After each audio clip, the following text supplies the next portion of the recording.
අපේ අතිරික්තයට අපිට ඇත්තටම කරන්න පුළුවන් දේ මොකක්ද? ඒ කියන්නේ මාසිකයේ ආදායමට සහ වියදම් කරාට පස්සේ හම්බෙන අතිරික්තය ඇත්තටම අපිට විදි තුනක් ඒ අතිරික්තය මැනේජ් කරන්න පුළුවන්. අපි කියනවා අපිට ඒක සේව් කරන්න පුළුවන්, අපිට ඒක ඉන්වෙස්ට් කරන්න පුළුවන්, අපිට ඒක එහෙම නැත්නම් ස්පෙන්ඩ් කරන්න පුළුවන්. ඉතින් ඔය ආකාර තුනෙන් තමයි ඔය අතිරික්තය ඇත්තටම අපිට කල්පනාකරණය කරන්න වෙන්නේ. හැබැයි කොහොමද අපි මේක අපගේ අරමුණු වලට යොදවන්නේ? ඔය අතිරික්තය හොයාගත්තට පස්සේ අපි සේව් ඉන්වෙස්ට් ස්පෙන්ඩ් කියන ආකාර තුනෙන් අපි බලන්න ඕනේ පර්පස් බේස් ස්පෙන්ඩින්. ඒ කියන්නේ අර්ථවත් ලෙස තමන් කොහොමද මේ මුදල් ඒ කාරණේ සඳහා යොදවන්නේ.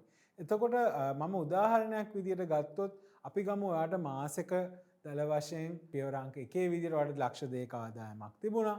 ඒකෙන් ඔයාට 50%ට අතර අපි ගමු ඔයාට මාසෙට 1,10,000ක වගේ වියදමක් තියෙනවා. එතකොට ඔයාට මාසික රුපියල් 90,000ක වගේ අතිරික්තයක් තියෙනවා මේ සේව් ඉන්වෙස්ට් හෝ ස්පෙන්ඩ් කිරීමට.